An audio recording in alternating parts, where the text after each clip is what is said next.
A trolley of mass capital M is attached to a block of mass small m by string passes over a frictionless pulley as shown in the figure। तो जैसा figure में बताया गया उस हिसाब से यहाँ पर डायग्राम बन रही है। ये एक ट्रॉली है जिसका मास है कैपिटल एम, एक ब्लॉक है जिसका मास है स्मॉल एम, इन दोनों को अटैच किया गया एक स्ट्रिंग से जो फ्रिक्शनलेस पुली से पास कर रही है।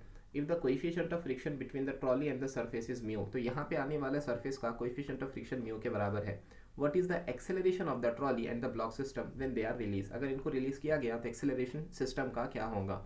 एक बात तो ऑब्वियस है, स्मॉल एम वाला ऑब्जेक्ट नीचे की तरफ जाएगा, मान लेते हैं ए एक्सेलरेशन है तो फोर्स हो जाएगी स्मॉल एम टाइम्स ऑफ ए, और नीचे की तरफ इसका खुद का वेट आएगा एम के बराबर। अगर ये सिस्टम नीचे की तरफ एक्सेलरेट कर रहा है तो हम लिख सकते हैं एम बड़ा होगा, सो एम माइनस टी बराबर हो जाएगा नेट फोर्स के, और नेट फोर्स बराबर है एम ए।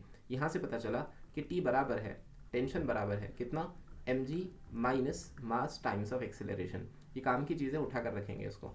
अब बात करते हैं कैपिटल एम वाले ऑब्जेक्ट की। तो कैपिटल एम वाला जो ब्लॉक है ना, कैपिटल एम वाला ब्लॉक, इस पर राइटवर्ड डायरेक्शन में टेंशन लग रहा है, बराबर, राइटवर्ड डायरेक्शन में टेंशन लग रहा है, और टेंशन की वैल्यू हम लोग निकाल चुके हैं। अगर ये टेंशन अकेला होता तो ये ऑब्जेक्ट राइट में मूव कर जाता, लेकिन प्रॉब्लम ये है कि ये सरफेस रफ है। सरफेस रफ होने की वजह से पीछे की तरफ आएगा फ्रिक्शन आएगा पीछे की तरफ। और कौन से फोर्सेस है, इस पर नीचे की तरफ लगेगा कैपिटल एम टाइम्स ऑफ जी, और ऊपर की तरफ आएगा नॉर्मल रिएक्शन, क्योंकि सरफेस हॉरिजॉन्टल है और कोई फोर्स वर्टिकल डायरेक्शन में है नहीं, इस वजह से normal reaction mu times of capital M into g बन जाएंगी। इन तमाम फोर्सेस के बावजूद सिस्टम राइटवर्ड डायरेक्शन में एक्सेलरेट करने वाला है। स्मॉल एम नीचे की तरफ जाएगा और कैपिटल एम राइटवर्ड डायरेक्शन में जाएगा with an acceleration a and with a force of M times of a. ऐसे केस में अगर हम नेट फोर्स की इक्वेशन लिखना चाहें तो हम लिख सकते हैं कि टी बराबर होगा, सो टी माइनस फ्रिक्शन, क्योंकि टी बड़ा होगा इसलिए टी माइनस फ्रिक्शन करने के बाद नेट फोर्स बच जाएंगी जो होगा एम टाइम्स ऑफ ए।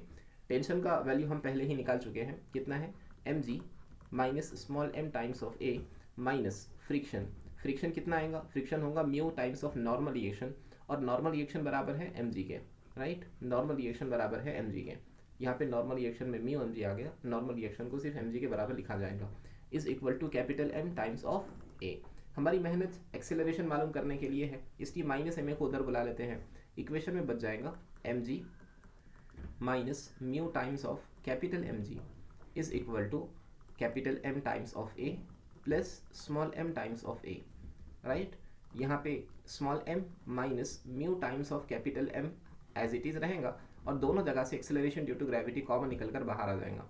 यहाँ से एक्सेलरेशन कॉमन निकल जाएगा, इक्वेशन में बचा small m plus capital M या capital M plus small m, एक ही बात है। यहाँ से पता चला एक्सेलरेशन बराबर होना चाहिए small m minus mu times of capital m upon small m plus capital m, और साथ में मल्टीप्लिकेशन के अंदर एक्सेलरेशन ड्यू टू ग्रेविटी भी है जी। यही हमारा आंसर होना चाहिए, small m minus mu capital m upon m plus m times of g. So option D will be correct.